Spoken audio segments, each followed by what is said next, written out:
नमस्कार दोस्तों, OCN network में आपका स्वागत है। मैं हूं ओमकार चौधरी।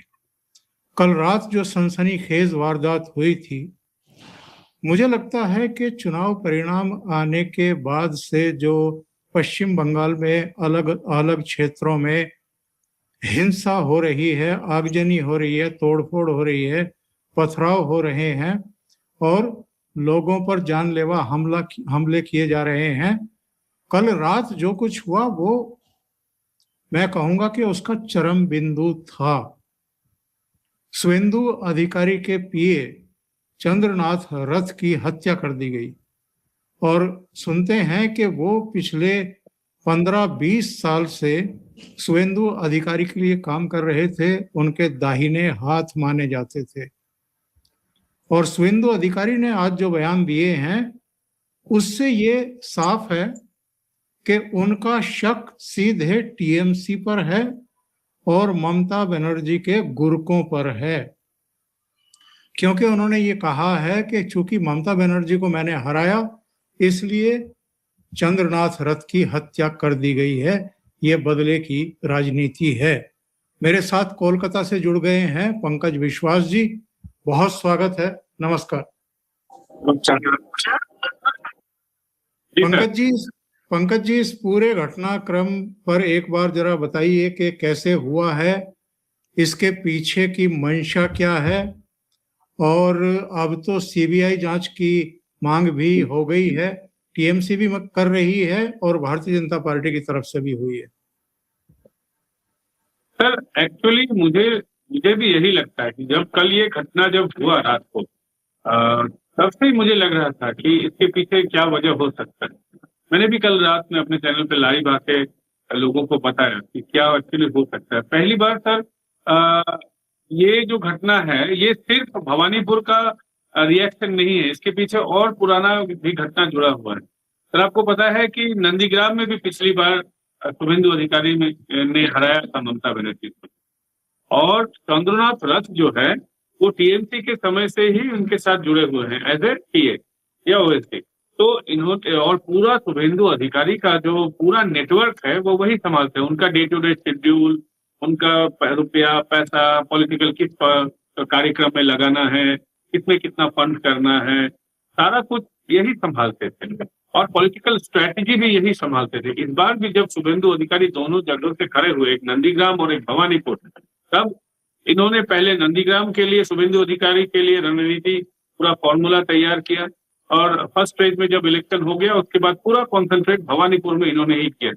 पर्दे के पीछे रणनीतिकार यही थे जिसको शुभेंदु अधिकारी एग्जीक्यूट करते थे। इससे पहले भी नंदीग्राम में जब ममता बनर्जी को हराया था तो पर्दे के पीछे पॉलिटिकल खेल सारा ये चंद्रनाथ रथ भी संभालते थे। मेरा उनके साथ व्यक्तिगत रिश्ता बहुत अच्छा था, वो मेरे भैया की तरह थे और मेरे पर्सनल मुसीबत में किसी भी समस्या में जितनी भी बार मेरे ऊपर टीएमसी के लोगों ने केस किया वो हर समय रिस्पॉन्ड करते थे। तो कहीं ना कहीं टीएमसी को, ममता बनर्जी को या अभिषेक बनर्जी को पता है कि शुभेंदु अधिकारी का आंख, शुभेंदु अधिकारी का हाथ, शुभेंदु अधिकारी का कान कहीं ना कहीं ये चंद्रनाथ रथ है। ये अटैक एक्चुअली शुभेंदु अधिकारी पे ही है। मुझे ऐसा लगता है कि कहीं ना कहीं शुभेंदु अधिकारी को डिसबैलेंस किया जाए, कहीं ना कहीं उनको प्रेशराइज किया जाए और ऐसा रिएक्शन हो बंगाल में, मैसिव रिएक्शन हो कि उसका राजनीतिक फायदा तृणमूल कांग्रेस उठाए। इससे पहले जितने भी कार्यकर्ता बीजेपी के मारे गए, एक शब्द तृणमूल कांग्रेस ने खर्च नहीं किया और इस घटना के घटने के 1 घंटे के अंदर तृणमूल कांग्रेस की तरफ से बयान आया।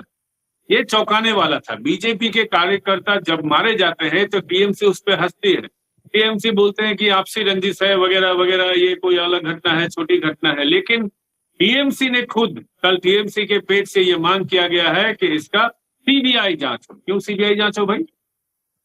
ममता बनर्जी तो अभी भी मुख्यमंत्री है, क्यों पुलिस की जांच ना हो? तो कहीं ना कहीं उल जुलूल टीएमसी का जो नैरेटिव है वो समझ में आ रहा है और सीधा फायदा इसमें टीएमसी को ही पहुंचना है। तो इसीलिए लगता है कहीं ना कहीं ये जो है ममता बनर्जी या अभिषेक बनर्जी अपना भड़ास निकाले हैं चंद्रनाथ रथ की हत्या करके।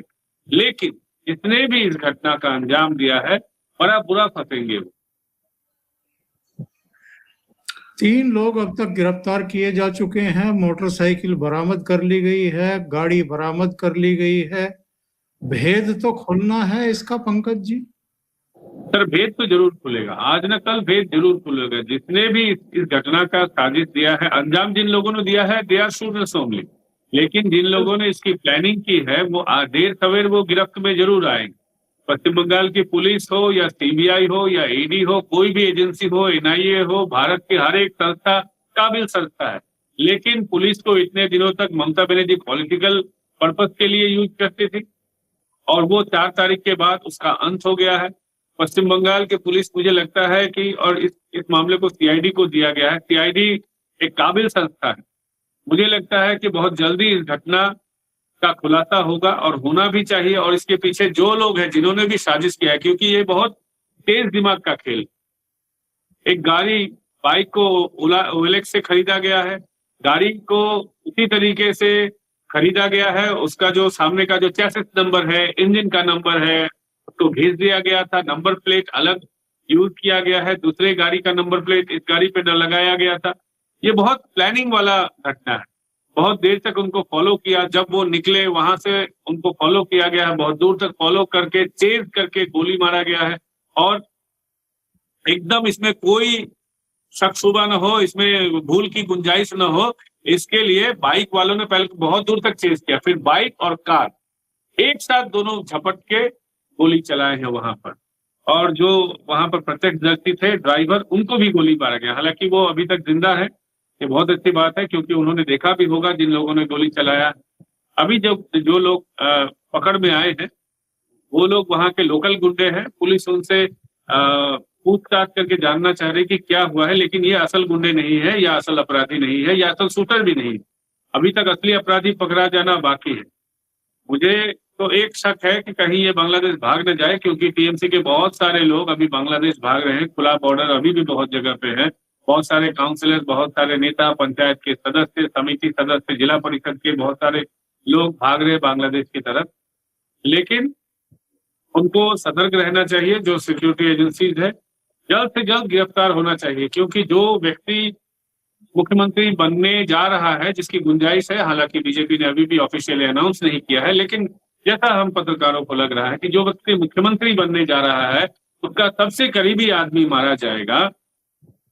ये घटना बहुत पश्चिम बंगाल की राजनीति के लिए अहम है और बहुत गलत जगह पे जिन लोगों ने मारा है, जिसने भी मारा हो, मैं तो नहीं कह सकता कि एग्जैक्टली टीएमसी ने ही किया होगा, लेकिन लग रहा है टीएमसी ने ही किया होगा। लग रहा है कि ममता बनर्जी के ही इशारों पे हुआ होगा या अभिषेक बनर्जी के इशारों पे हुआ होगा, क्योंकि इसके अलावे और कोई घटना हो नहीं सकता। इसके पहले भी शुभेंदु अधिकारी के एक प्रदीप झा नाम के एक पीए थे, उनकी भी हत्या हुई थी। जब से ये अभिषेक बनर्जी से शुभेंदु अधिकारी का एक पॉलिटिकल रंजिश हुआ है, जब से दोनों में एक मनमुटाव है, तब से उनके जितने भी करीबी थे उनकी हत्या की जा रही है। और मैक्सिमम केस में टीएमसी का ही इन्वॉल्वमेंट पाया गया। आपको याद होगा सर कि जिस लड़के ने, अभी मुझे नाम नहीं याद आ रहा है, लेकिन वो घटना सारे दर्शकों को पता है, ओटीएन नेटवर्क के या भारत के जितने भी पॉलिटिक्स के जानकार हैं उनको पता है कि एक व्यक्ति ने आज से करीब 500 साल पहले, करीब 7 साल पहले अभिषेक बनर्जी को चांटा मारा था मेदिनीपुर में। उसकी भी हत्या इसी अभिषेक बनर्जी के इशारों पे हुई थी। एकदम 2021 के चुनाव के बाद, एकदम चुनाव के अगले ही दिन एक गाड़ी ने उसको धक्का दिया था, फिर वो उसमें मरा नहीं, उसको देरी से लाया गया था अस्पताल के सामने, तब भी वो जिंदा था। उसको अस्पताल में उसका इलाज नहीं हुआ, उसको बाहर घंटों तक फेंक के रखा गया था। वो तड़प रहा था, बोल रहा था कि मेरा इलाज करो, मैं मरना नहीं चाहता हूँ, लेकिन उसको इलाज नहीं हुआ। जब डॉक्टरों से पूछा गया तो डॉक्टरों ने बताया हमें जानकारी ही नहीं थी कि किसी को लाया गया है। तो ये सारा खेल अभिषेक बनर्जी का बहुत जल्दी पर्दाफाश होगा। बहुत उन्होंने पॉलिटिकल हत्याएं करवाई, लेकिन इसका अंत होना चाहिए। आज शुभेंदु अधिकारी का बहुत स्पष्ट बयान है। उन्होंने कहा कि उनके पर्सनल असिस्टेंट चंद्रनाथ रथ की हत्या इसलिए हुई क्योंकि उन्होंने ममता को हराया। इससे स्पष्ट बयान कोई हो ही नहीं सकता पंकज जी। जी उन्होंने सर। सीधे सीधे कहा है कि ममता बनर्जी को मैंने हराया, इसलिए मेरे पर्सनल असिस्टेंट की हत्या की गई है। और जो तथ्य आप बता रहे थे कि वो सारी प्लानिंग, सारी व्यवस्थाओं का जिम्मा शुभेंदु अधिकारी की, चाहे आपके नंदीग्राम का चुनाव हो, चाहे भवानीपुर का हो। और मेरी नॉलेज में तो ये भी है कि जिस दिन इन्होंने स्ट्रांग रूम में जाकर के हंगामा किया था, उस दिन भी चंद्रनाथ रथ ही वहां ही पर वॉज पहुंचे डिसाइड।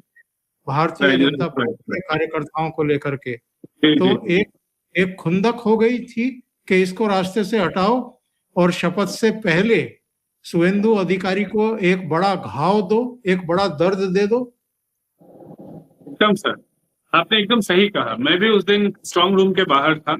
आपको पता है कि यूट्यूबर्स को एक्रेडिटेशन कार्ड नहीं होता है, यूट्यूबर्स को अंदर अलाउ नहीं किया जाता है, लेकिन जानकारी तो सारी मिलती है, क्योंकि इतना तो पर्सनल कनेक्शन अब हम लोगों ने बना ही लिया है। चंद्रनाथ रथ उस दिन अंदर थे, मैं खुद निजाम पैलेस में था उनके साथ।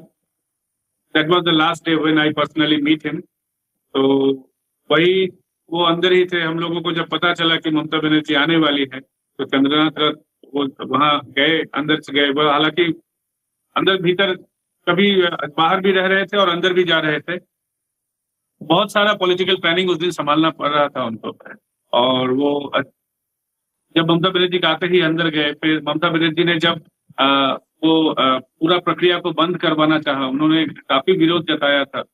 फिर ममता बनर्जी ने वहां पर डराना धमकाना शुरू किया। जो लोग एजेंट थे, काउंटिंग के एजेंट थे बीजेपी के, फिर चंद्रनाथ रथ ने प्रोटेस्ट किया। उन्हें शुभेंदु अधिकारी जी को जानकारी दी कि ऐसा ऐसा हो रहा है, आप भी आइए, हालात यहाँ पे बिगड़ रहा है, टीएमसी के लोग यहाँ पे फसाद करने की, प्रॉब्लम क्रिएट करने की कोशिश कर रहे हैं। तो उसके बाद शुभेंदु अधिकारी जी भी अंदर गए। उसके बाद का वाकया तो सारे लोगों को पता है कि बाहर क्या हुआ, अंदर क्या हुआ। फिर ममता बनर्जी जब हार गई तो बाहर आके किस तरीके से उन्होंने अपना खुन्नस मिटाया। उन्होंने इल्जाम लगाया कि उनके साथ हाथापाई हुई, उनका साड़ी फाड़ दिया गया, लेकिन फटा हुआ साड़ी किसी को दिखा नहीं। लेकिन हाँ, ये सच है कि भीतर एक झड़प हुआ था, लेकिन किसी ने उनको पर्सनली फिजिकली असॉल्ट नहीं किया था। लेकिन एक तगड़ा बहस अंदर हुआ था, और वो शुभेंदु अधिकारी के साथ भी हुआ था। और शुभेंदु अधिकारी जी आने के पहले उनका जो है वो चंद्रनाथ रथ से भी हुआ था। तो मुझे लगता है कि कहीं ना कहीं ये उसी का खुन्नस है, कहीं ना कहीं ममता बनर्जी उसी का बदला ले रही है। लेकिन मुझे नहीं लगता कि ममता बनर्जी ने पर्सनली किसी को फोन करके ये सुपारी दिया होगा। मुझे लगता है कि इसमें अभिषेक बनर्जी का बड़ा रोल हो सकता है। कितनी बड़ी मुश्किलें खड़े होने वाली हैं, खास तौर से अभिषेक बनर्जी के लिए। क्योंकि अभी 2 दिन पहले की मैं बाइट देख रहा था शुभेंदु अधिकारी की, किसी रिपोर्टर ने उनसे पूछा कि अभिषेक बनर्जी ने कहा था कि 4 मई की दोपहर बाद दिल्ली से इनका कोई बाप भी आकर के इनको नहीं बचा सकता। इस पर आपका क्या कहना है? तो शुभेंदु अधिकारी ने पूछा, नहीं बचा सकता। उसके साथ आपको और एक बात याद होगा, डीजे बजाएंगे। ये वही हाँ, डीजे है, डीजे बजाएंगे। DJ is a code word. तो यही डीजे वो बजाने में कामयाब, थोड़ा सा बजाने में कामयाब हुए हैं। लेकिन डीजे का जो ये आफ्टर इफेक्ट है, वो उनको पता लगेगा बहुत जल्दी। क्योंकि होता क्या है सर, बहुत सारे पॉलिटिकल हत्याओं में इतनी सफाई से अननोन गनमैन काम करते हैं, जिस तरीके से पाकिस्तान में अननोन गनमैन काम करते हैं, किसी को पता नहीं चलता है। तो किसी को पता चले या ना चले, मोटिव जो है, मॉडस ऑपरेंडी, ये तो सबको पता चल ही जाएगा। और सबसे बड़ी बात है कि अभिषेक बनर्जी अगर कोई भाग भी जाए, कुछ भी हो जाए, अभिषेक बनर्जी तो बहुत सारे केसेस में नामजद है। वो 26,000 शिक्षकों की जो नौकरी गई है, एसएससी घोटाला, उसमें उनका नाम है। उसके बाद कोयला घोटाले में फाइनल चार्जशीट में उनका नाम है। बहुत सारे घोटालों में वो आरोपी है। और बहुत सारे घोटाले ऐसे हैं जिनका पर्दाफाश अभी भी नहीं हुआ है। लोगों को पता है कि ये घोटाला हुआ है, लेकिन उसमें ज्यादा आगे कार्रवाई नहीं है। अब तो सत्ता बीजेपी के पास में है, अब तो ईडी सीबीआई की जरूरत भी नहीं होगी। अब तो पुलिस और सीआईडी से ही बहुत सारा मामला बन जाएगा। तो कोई अगर खुद को अगर सातिर या 1.5 आना समझ रहा है, उसको समझ लेना चाहिए कि इस बंदे का नाम है शुभेंदु अधिकारी। जिस तरीके से योगी आदित्यनाथ जी है उत्तर प्रदेश में, जिस तरीके से असम में हिमंत बिस्वा शर्मा है, तो ये भी कोई कम नहीं जाते हैं। ममता बनर्जी के घर में घुस के ममता बनर्जी को हराया है पॉलिटिकली। ऐसा नहीं कि छीना झपटी करके वो लोग जिस तरीके से रिग करते थे इलेक्शन को, वैसे नहीं, ममता बनर्जी के घर में जाके उनको हराया है पॉलिटिकली। तो अगर पॉलिटिकली क्लियरली वो ये काम कर सकते हैं, तो अनपॉलिटिकल क्या क्या हो सकता है उनको अंजाम ये भी समझ लेना चाहिए। मुझे नहीं लगता है कि कोई भी बचेगा। और इतना ज्यादा इस बार बीजेपी वर्कर्स के, मतलब बीजेपी वर्कर्स नाराज है इस घटना से, और पार्टी ने हाथ बांध के रखा है ऑफिशियली, इसीलिए। नहीं तो अभी तक न्यूटन थर्ड लॉ जो चालू होना था वो चालू हो जाता, संभाल नहीं पाते रिएक्शन। लेकिन सामने बीजेपी अभी जीत गई है। बीजेपी एक नेशनल पार्टी है और जिम्मेदार पार्टी है। इन लोगों की तरह कोई रीजनल पार्टी तो है नहीं कि कुछ भी कर दे, कुछ भी बोल दे। लेकिन इतनी भी उदार पार्टी नहीं है कि बदला नहीं लेगी। समय आने पर हिसाब जरूर होगा। जब रिपोर्टर ने उनसे पूछा अभिषेक के बारे में, तो उन्होंने कहा कि कहाँ है वो, सिंगापुर गया या दुबई, और हम उसको उठा करके जेल में डालेंगे। भाजपा सरकार उसको उठा करके जेल में डालने वाली है। तो उसके पास तो, उसके खिलाफ तो बहुत सारे मामले हैं जो आपने गिनाए भी हैं, और ऊपर से अगर इस जांच की दिशा भी उसकी तरफ मुड़ गई, टीएमसी की तरफ मुड़ गई, तो कितनी बड़ी मुसीबतें आने वाली हैं। सर बहुत बड़ी मुसीबत आने वाली।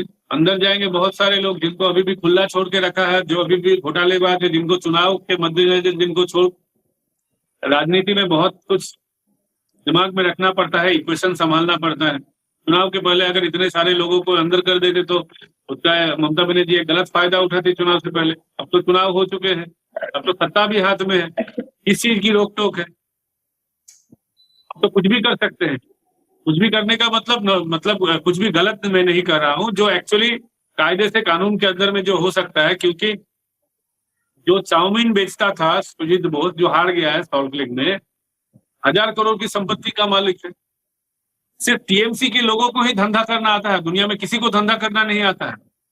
चाउमीन बेचने वाला 1 साल में करोड़पति बन जाता है, 5 साल में सैकड़ों करोड़ों का मालिक बन जाता है। ये मैजिक तो बंगाल में, ऐसा आशीर्वाद भगवान का, महालक्ष्मी का आशीर्वाद तो टीएमसी छोड़ के और किसी को नहीं मिलता है। आप देख लीजिए, ये सुजीत बोस करोड़ों की संपत्ति का मालिक है, चाउमीन बेचता था 5 साल में। अगर एमएलए का तनख्वाह पूरा जोड़ भी ले, उसके बाद भी कैसे ये इतना पैसे का संपत्ति का मालिक हो गया, बिजनेस इसका कैसे फला फूला, इसका जांच नहीं होना चाहिए। सिर्फ सुजीत बोस नहीं, अभिषेक बनर्जी, जिसका लिप्स एंड बाउंस मतलब पानी बनाने की कंपनी है, वाटर, जैसे बिस्लेरी की बोतल रहता है वैसे उसका बिस्लेरी टाइप का बोतल बनाने वाला कंपनी है। बिस्लेरी से ज्यादा, बिस्लेरी वालों से ज्यादा, जिसका सारा भारत में पानी बिकता है जिनका, उससे ज्यादा जिसका पानी बन के दिखाने के लिए है मशीन, 2-4 मशीन है और कुछ नहीं है, वो बिस्लेरी से कंपनी से ज्यादा प्रॉफिट कमाता है। Lips and bounce on paper, ये लिप्स एंड बाउंस संस्था अभिषेक बनर्जी जिसके सीईओ रह चुके हैं, फिलहाल अभी तो नहीं है, जिसके सीईओ थे इतने दिनों तक, उनके पिताजी थे, उनकी माताजी थे, उनकी पत्नी थी। तो ये 4 लोग मिलकर जो संस्था चलाते थे lips and bounce, on paper वो पानी बनाते हैं, पानी को फिल्टर करते हैं और वो पॉलिटिकल पार्टीज के लिए स्ट्रेटजी बनाते हैं। तो टीएमसी के लिए स्ट्रेटजी तो आईपैक बनाती है, इनके भतीजा तो बनाता है नहीं, और किसी अन्य पार्टी के लिए इस स्टेट के बाहर किसी भी पार्टी के लिए इन्होंने तो कैंपेन किया ही नहीं। तो ये किस तरीके से फर्जी पैसा कमाते हैं, फर्जी उपाय से कटमनी खा के, घपला करके, तो इसका तो जांच होना चाहिए। क्यों जांच रुका हुआ है? अब कौन सा, मतलब किस चीज के लिए बीजेपी रुकी हुई है? अब तो सामने कोई इलेक्शन भी नहीं है जिसका डर होना चाहिए। सत्ता हाथ में है, आप केंद्र सरकार में आप है, डबल इंजन की सरकार है। अब तो डबल इंजन की स्पीड से जितने भी एजेंसीज है, जांच एजेंसीज, उनको काम करना चाहिए। वैसे शुभेंदु अधिकारी ने कह दिया है कि गुंडे बदमाशों के लिए और इस तरह के अराजक तत्वों के लिए कोई खैर नहीं है, सत्ता संभालते ही। और मुझे लगता है कि उत्तर प्रदेश का एक आदर्श मॉडल सभी के सामने है। जी और पश्चिम बंगाल की हालत भी कमोबेश वैसी ही है जैसी 2017 से पहले उत्तर प्रदेश की थी। तो मुझे लगता है कि टॉप प्रायोरिटी जो है वो घुसपैठियों की पहचान, धरपकड़, उनको डिपोर्ट करना, और जितने ये इस तरह के गुंडा तत्व हैं जो हिंसा में लिप्त रहते हैं, मर्डर करते हैं, दूसरे कर्म कांडों में लगे हुए, इनकी तो खैर नहीं है पंकज जी। सर, उत्तर प्रदेश और बिहार का मॉडल एक ही था, जिहादी तत्वों को पॉलिटिकली यूज करके सत्ता में बने रहो। जैसे वहां अतीक अहमद था और भी बहुत सारे लोग थे, उसी तरीके से यहाँ भी जहांगीर है, हुमायूं कबीर है, बाबर है, अकबर है, बहुत सारे जगह में बहुत सारे लोग ऐसे हैं, शेख शाहजहां जो भी अंदर है, जो हिंदू औरतों को बलात्कार करने में जिनको खुशी मिलती थी, जो हिंदू औरतों को माले गनीमत समझता था। अभी भी आपने एक वीडियो देखा होगा शायद कि एक मुसलमान व्यक्ति चुनाव से पहले बोल रहा था कि 4 तारीख के बाद तुम्हारी माँ बहनों को घर से निकाल के बलात्कार करेंगे। अब तो लोग पूछ रहे हैं, अब तो 4 तारीख के बाद उसी से लोगों ने पूछा चलो बलात्कार करोगे, रेडी हो लो, कहाँ जाना है, आओ चलो। फिर बोल रहा है कि नहीं, गलती हो गया, हम थोड़ा समझ नहीं पाए थे, नशे में मैंने ऐसा कर दिया है। अब तो उसका नशा उतर रहा है। तो ऐसे ऐसे अपराधी तत्व पूरे बंगाल में है। पूरे जो पॉलिटिकल गुंडे हैं, बहुत सारे टीएमसी के विधायक हैं, मुस्लिम विधायक जिनका नेटवर्क देश से बाहर भी जिनका कनेक्शन है, जिनको देश से बाहर का पैसा आता है जिनके अलग अलग संस्थाओं में, तो इसकी भी जांच होनी चाहिए। अगर हम जैसे पत्रकार को पता है तो यहाँ के एजेंसीज को ऐसा पता नहीं है, ऐसा मैं नहीं मानता है। जो यहाँ के सीआईडी को पता नहीं है, आईबी को पता नहीं है, ऐसा नहीं है, सारे को पता है। सब लोगों को पता है जो यहाँ जो दंगे होते हैं उनका पैसा कहाँ से आता है, किस तरीके से उस पैसे को साइफोन किया जाता है, कौन वो लोग कौन है जो उस पैसे को बाहर से लाते हैं, किस अकाउंट में डालना है, फिर अकाउंट से किस एनजीओ के थ्रू उस पैसे को चैनलाइज किया जाता है, सब पता है इन लोगों को। तो अभी सत्ता हासिल करना एक पहला फेज है बंगाल को सुधारने में। अब बहुत काम बाकी है सर, बहुत काम अभी भी बाकी है और बहुत बड़ा चैलेंज आएगा, क्योंकि टीएमसी के बड़े बड़े नेता इस खेल में शामिल हैं। जो लोग सपना देखते हैं कि बंगाल में एक दिन आधे से ज्यादा लोग उर्दू में बात करेंगे, लोग कन्वर्ट होने लगेंगे, ये सपना तो सिर्फ पॉलिटिकल जुमला तो है नहीं, क्योंकि बार बार बोल रहे हैं और इलेक्शन के समय नहीं बोल रहे हैं।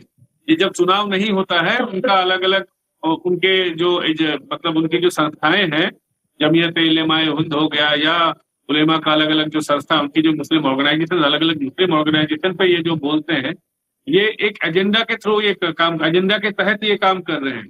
तो इस नेटवर्क का सच तो सामने लाना जरूरी है, क्योंकि पर्दे के पीछे बहुत बड़ा भयंकर खेल चल रहा है। तो इस मॉड्यूल को तोड़ने के लिए बहुत बड़ा चैलेंज आएगा और बीजेपी को भी इसके लिए तैयार रहना चाहिए। शुभेंदु अधिकारी हो या कोई भी मुख्यमंत्री बने बंगाल का, तो उसको इस समस्या से जूझने के लिए तैयार रहना चाहिए।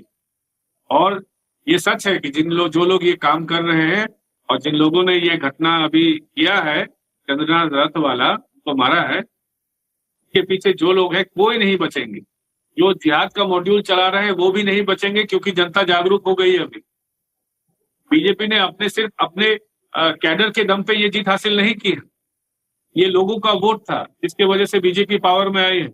आपको मैं बता दूं सर, अभी जितने भी ट्रेड यूनियन वाले हैं, ऑटो रिक्शा वगैरह चलाने, उनको टीएमसी का झंडा बांध के रखना मैंडेटरी था। टीएमसी का लोगो अपने गाड़ी में चिपकाना मैंडेटरी था, सबने वो फाड़ के फेंक दिया है। अब बीजेपी का झंडा लगा लिया। बीजेपी की तो अभी भी उतनी औकात नहीं कि जाके बोले कि मेरा झंडा लगाओ और लोग सुन ले, उतना मैन पावर भी नहीं है सारे जगहों पर, लेकिन लोगों ने खुद से किया है। तो लोग खुद बीजेपी को चाह रहे हैं, लोग जागरूक है सनातन के प्रति, और it is the high time कि अभी से ये कार्रवाई शुरू की जाए, क्योंकि ये बीजेपी के लिए एक हनीमून पीरियड है। कुछ भी करेंगे तो लोग उनका साथ देंगे। अभी से ये क्लींजिंग ऑपरेशन शुरू होना चाहिए। बिल्कुल पंकज जी, बहुत बहुत धन्यवाद जुड़ने के लिए, इतना समय निकालने के लिए, बहुत महत्वपूर्ण मुद्दे पर चर्चा करने के लिए। Thank you so much. नमस्कार। बहुत बहुत धन्यवाद सर।